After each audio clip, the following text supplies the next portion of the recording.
Ah, Perrine, comment tu vas? Ah, mais c'est cool parce que je te vois parler depuis tout à l'heure et je t'entendais pas. Mais et bon, bah, Ouais, j'imagine il y a mon petit que Mac. tu vas bien. Bon, en plus, on a eu le temps d'observer un peu tout ce qui se passe dans ton bateau depuis tout à l'heure. Ta petite casserole qui bouge doucement derrière, ta chambre qui est pas très bien rangée, tout ça, tout ça. Ah oui, c'est un peu le bordel, oui. Et bah, du coup, on vient un peu prendre des nouvelles. On sait que tu viens de sortir du front froid, ce qui doit faire du bien au moral.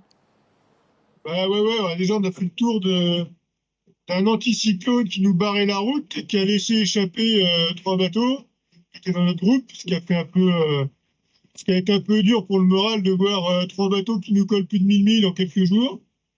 Et puis nous, on était contraints de tirer des bords à l'ouest de cet anticyclone pour remonter quasiment jusqu'à 200 milles d'Itajac. Et puis après, on vient de faire un long bord bâbord et on a traversé le front que tout le monde subit avec pas mal d'orage cet été la nuit dernière. Et là maintenant, ben, on est en bâbord à mur en essayant d'aller chercher la petite courbure anticyclonique de l'anticyclone des Bermudes qui est pas hyper actif. Bon, bref, encore une dorsale sur la route, encore du pas trop de vent et des conditions où ça va pas à Mac 12, quoi. Ah, c'est ça, c'est pas, on va pas à donf. Hier, on a eu une bonne journée, j'avais eu des moyennes jusqu'à 15 nœuds. Ça faisait longtemps que c'était pas arrivé. Et c'est vrai que les conditions devant nous sont quand même pas violentes pendant un petit moment encore, je dirais. Et alors justement, comment tu vis ces heures-là? Parce que c'est pas forcément, pas forcément facile à gérer. En plus, comme tu l'as dit, il y a beaucoup d'orages, enfin, il y a eu pas mal d'activités quand vous étiez dans le front froid. Est-ce que tu arrives quand même à savourer ces moments-là dans ces conditions qui sont un peu plus sympas en termes de température, en tout cas? Eh ben, il y a quelques jours, c'était sympa en température, mais là maintenant, le Normandie qui fait trop chaud. Euh, et, et sinon, bah, il y a encore un petit peu de régate parce qu'il y a Seb Marseille qui est un petit peu à mon vent et voilà, on essaie de s'accrocher. Je me fais rattraper de temps en temps, poussez-moi, poussez elle, c'est Violette qui est derrière moi. Il y a Kali qui est pas loin, donc il y a encore un petit peu de jeu de régate, heureusement. Donc il faut pas faire n'importe quoi. Et puis il y a des super moments. Le moment le meilleur, c'est le soir à la tombée de la nuit, là où la douceur, il y a une douceur qui revient, c'est très agréable. Et en journée, là, ça commence à être dur parce qu'il fait un peu chaud. Justement, je lisais dans ton carnet de bord de dimanche que tu disais que c'est assez fou la vitesse où vous passez de conditions dégueulasses à du trop chaud. Enfin, en tout cas, c'est un peu quand même. Justement, vous allez tellement vite autour de la planète que vous vous retrouvez à devoir gérer des différences assez amples dans un temps court, quoi. Ah, c'est vrai que c'est assez impressionnant, hein. C'est sûr que on fait un tour du monde assez express, même si on est sur des bateaux à dérive un petit peu plus lents que les autres et tout ça, mais ça reste des machines extraordinaires, hyper bien pensées pour faire ce genre de choses. Et finalement, bah ouais, on est quand même assez rapide autour de la planète et bah, tous les jours ça change. Alors que ce soit l'heure solaire, tous les jours il y a un décalage horaire, tous les jours il y a des températures complètement différentes. Et là, plus on fait du nord, plus il fait chaud. Plus on va arriver à l'équateur, plus ça va être terrible. Puis après, ça va être le contraire. C'est vrai que c'est hallucinant parce que tous les jours il y a une différence. C'est pas, c'est une différence qui se voit, qui se ressent vraiment. Et moi, ça me fait halluciner. Alors, c'est pas comme en avion où tu pars de moins 10 à plus 40 total au bout de 12 heures, mais quand même, c'est un truc moi, qui me surprend, c'est que plus on avance, plus il se passe quelque chose. Le soleil se décale, là, les jours se rallongent aussi petit à petit. Et ouais, c'est assez magique aussi de voir que ça se décale, tout ça, de se rendre compte de tout ça. Et alors, on sait que s'adapter, ça fait partie de votre métier de coureur au large.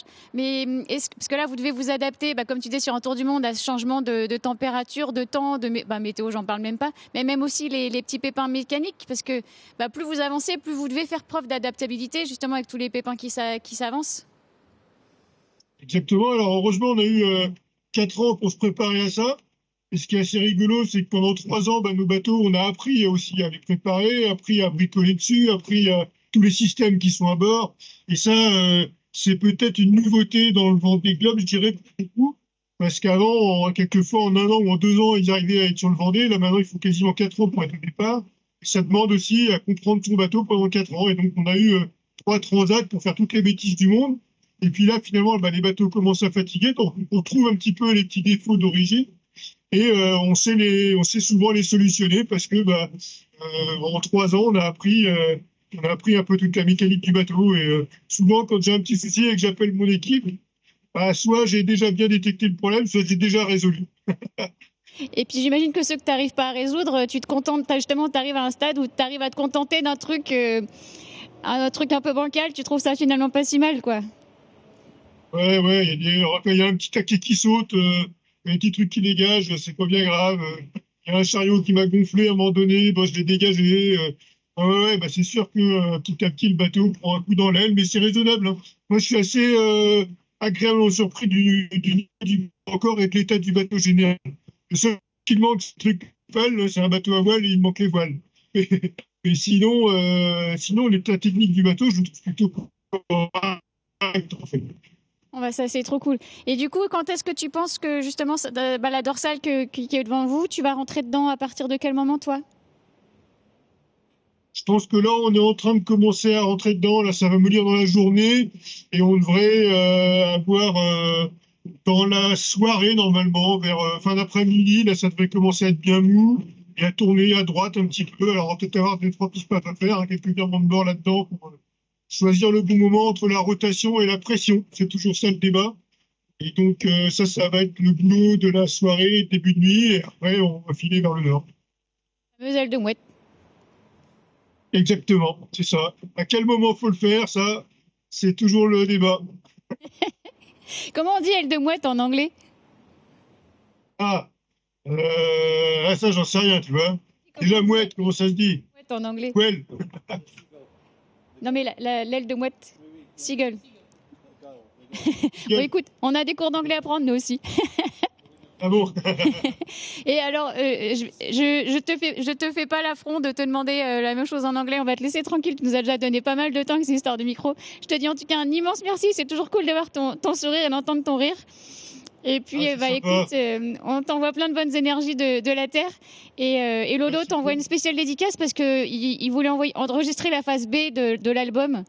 Mais on fera ça une prochaine fois. Yes. Eh ben, écoute, j'espère que les arrivées se passent bien, que mes temps là-bas, qu'ils ne caillent pas trop au sable, et puis on se voit bientôt. Ouais, si, je te confirme, Mikaï, mais, mais on va quand même pas se plaindre. En tout cas, je te fais des bisous, Louis, et puis on se reparle vite. Merci, je vous embrasse. Ciao, ciao! Bye bye.